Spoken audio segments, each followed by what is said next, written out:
Assalomu alaykum hurmatli tadbirkor. Hozir sizga bir savol bermoqchiman. Hozirgi kunda siz ishlatib kelayotgan biznes nomingiz yoki logotipingiz qonuniy, ya'ni huquqiy jihatdan rostdan ham sizga tegishlimi? Bu haqida hech o'ylab ko'rganmisiz? Balkim siz bu nomni ancha yildan beri ishlatib kelarsiz va mijozlar sizni ancha yildan beri mana shu nom bilan tanishlari mumkin. Deylik, Instagram sahifangiz bor, Telegram kanalingiz bo'lishi mumkin, veb-sayt ochgan bo'lishingiz mumkin va siz ko'plab blogerlarga xarajat qilib reklama qildirgan bo'lishingiz mumkin. Lekin bu degani sizga qonuniy jihatdan bu brend sizga tegishli deganligini asoslab bera olmaydi. Agar siz domenlarni olgan taqdiringizda ham, Instagram ochgan taqdiringizda ham bu brendni patentlab qo'ymagan bo'lsangiz, qonuniy tarafdan siz himoyada emassiz degani. Oddiy qilib aytganda, bu brendni siz haqiqiy egasi ekanligingizni qonuniy tarafdan isbotlashingiz va egalik qilishingiz uchun birinchi navbatda brendingizni ro'yxatdan o'tkazishingiz, ya'ni patentlashingiz kerak. Nima uchun bu juda muhim? Tasavvur qiling, siz bir necha yildan beri o'z brendingizni rivojlantirdingiz, reklamaga pullar sarfladingiz, mijoz yig'dingiz, obro' shakllantirdingiz. Kelajakda esa boshqa bir tadbirkor sizning brendingizdan foydalanib mahsulot ishlab chiqara boshladi va natijada siz o'z mijozlaringizni yo'qotasiz, ya'ni mijozlar o'rtasida adashtirish boshlanadi. Bundan ham yomon tarafi, agar siz foydalanayotgan nom sizdan ancha oldin boshqa tadbirkor tomonidan patentlangan bo'ladigan bo'lsa, siz o'z brendingizni o'zgartirishga majbur bo'lasiz. Brendni almashtirish shunchaki faqat logoni o'zgartirish emas. Siz ancha yildan beri ishlatgan logoyingiz, nomingiz, ijtimoiy tarmoqlardagi obro'yingiz, reklamangiz, peshlavha bergan deylik blogerlarga reklama tanitgan deylik sizni mijoz tanishi mumkin bo'lgan barchasi, deylik xodimlaringizni formasi bo'ladimi, hammasini o'zgartirish sizga bu juda ham qimmat va og'riqli bo'ladi. Ya'ni brend qancha tanilgan bo'lsa, rivojlangan bo'lsa, uni o'zgartirish shunchalik sizga qimmatga tushadi.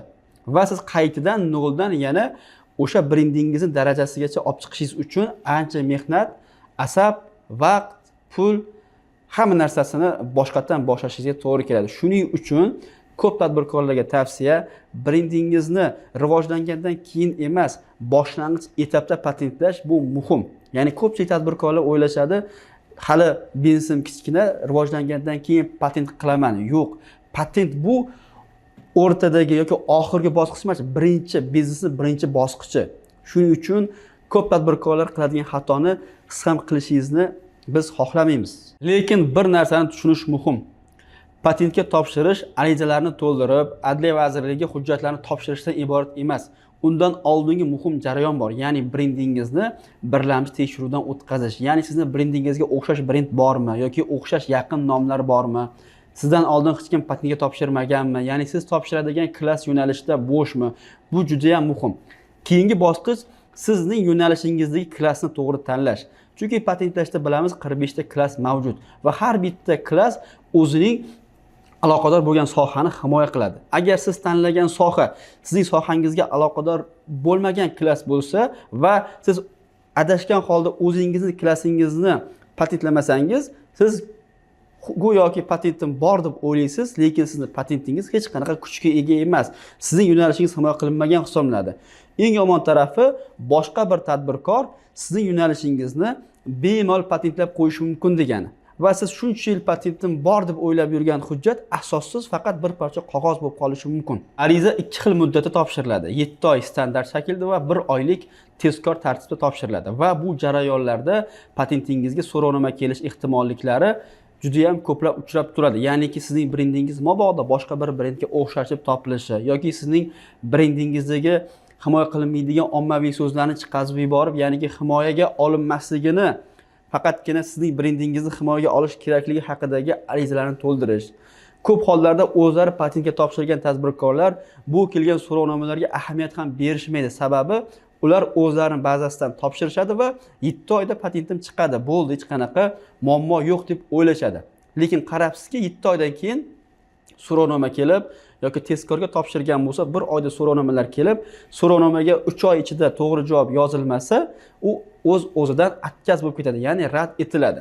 Bunday holatlar ko'plab uchrab turadi. Ya'niki patentlash markazlariga to'lanadigan puldan qochib, qaysidir ma'noda o'zlari 3-4 marta qaytadan topshirib, bizga to'lashi mumkin bo'lgan xarajatdan ancha ko'p xaraj qilgan tadbirkorlar uchrab turadi. Eng yomon tarafi mana shu vaqt davomida boshqa bir tadbirkor Deylik patentlash markazlari orqali to'g'ri topshirish evaziga ulardan oldin bu nomni ro'yxatdan o'tkazgan holatlar ham juda ham ko'p uchrab turadi. Shuning uchun har bir ishni o'zini mutaxassisga topshirish bu maqsadga muvofiq bo'ladi. Biz intellektual biznes patentlash markazi shu kungacha jamoamiz bilan 2000 dan ortiq brendlarni muvaffaqiyatli patentlashda yordam berganmiz va sizning brendingizni biz ko'rmasdan turib, ya'ni tekshiruv qilmasdan turib 100% chiqishiga garantiya bermaymiz. O'zi bizda tekshiruvdan keyin ham 100% garantiya berilmaydi. Nimaga? Chunki yakuniy xulosani Adliya vazirligining intellektual mulk agentligi beradi. Diqqat qiling, agar sizga kimdir brendingizni patentlashda 100% garantiya beramiz deyishayotgan bo'lsa, ehtiyot bo'ling. Chunki baribir oxirgi xulosani Adliya vazirligi beradi. Oldindan 100% garantiya berish bu juda ham katta xato. Biz brendingizni tekshirib ko'ramiz va foizlarda sizga brendingizni o'tish ehtimolligini aytamiz. Ya'niki o'tish ehtimoligi agar 80% yuqori bo'ladigan bo'lsa, bu degani chiqish ehtimoli juda ham yuqori degani. Agar 50% bo'ladigan bo'lsa, demak sizning brendingizga xalaqit qiladigan boshqa brendlar mavjud. Buning ham yo'li mavjud. Agar sizning brendingizga birorta brend o'xshash deb topilsa, bizning maxsus xodimlarimiz bor. Siz bilan birgalikda o'xshash deb topilgan tadbirkorni topib, ular bilan suhbat olib borib, imkon qadar ularni roziligini olishga harakat qilinadi. Agar ular rozilik bersa, siz bemalol o'z brendingizni patentlashingiz mumkin. Ya'niki sizga yana ham soddaroq qilib tushuntiraman. Agar men butun dunyoga mashhur bo'lgan Samsung yoki Apple brendlarini patentlashim mumkin, ariza topshirganimda o'sha mashhur brendlardan rozilik olishim to'g'risida menga so'rovnoma keladi. Agar ulardan rozilik olinadigan bo'lsa, bemalol mana shu nomni men ham huquqiy egasi bo'lishim mumkin. Biz sizga hozir biz bilan darhol shartnoma qilib, xizmatimiz uchun to'lov qilishni taklif qilmaymiz. Birinchi navbatda brendingizni tekshirib ko'ramiz va sizga brendingizni o'tish ehtimolligini aytamiz. Buning uchun siz video pastidagi havola orqali ro'yxatdan o'tib, o'z ma'lumotlaringizni qoldiring. Ya'niki brendingiz nomi va siz faoliyat olib boradigan sohani to'liq yozib qoldirsangiz, biz sizga tekshiramiz va brendingiz atrofidagi xavflarni to'liq tushuntirib beramiz. Agar brendingizni o'tish ehtimoli yuqori bo'ladigan bo'lsa, keyingi qadamni siz bilan birgalikda belgilab olamiz va brendingizni patentlash jarayonlarini, ishlarini ya'ni boshlaymiz. Eng muhim jihatini yana bir marta eslatib o'tmoqchiman. Brendingiz hali katta bo'lmasdan turib, uni himoya qilish, tekshirish shunchalik oson. Katta bo'lgandan keyin, xarajatlar ham katta bo'lgandan keyin, mijozlarni tanigandan keyin muammolarga o'ralashib qolishni xohlamasangiz yoki advokat, yurist gaplashib o'z brendingizni yana qaytarib olish ishlari bilan band bo'lishni xohlamasangiz, birinchi navbatda patentlab qo'yishni maslahat beramiz. Hozirdan brendingizni patentlashni, ya'ni tekshirishni istasangiz, video pastdagi havolaning ustiga bosib ma'lumotlaringizni qoldiring yoki 55 kodi bilan boshlanadigan 503 0063 raqamiga hoziroq qo'ng'iroq qiling. Intellektual biznes patentlash markazi brendingizning ishonchli himoyasi.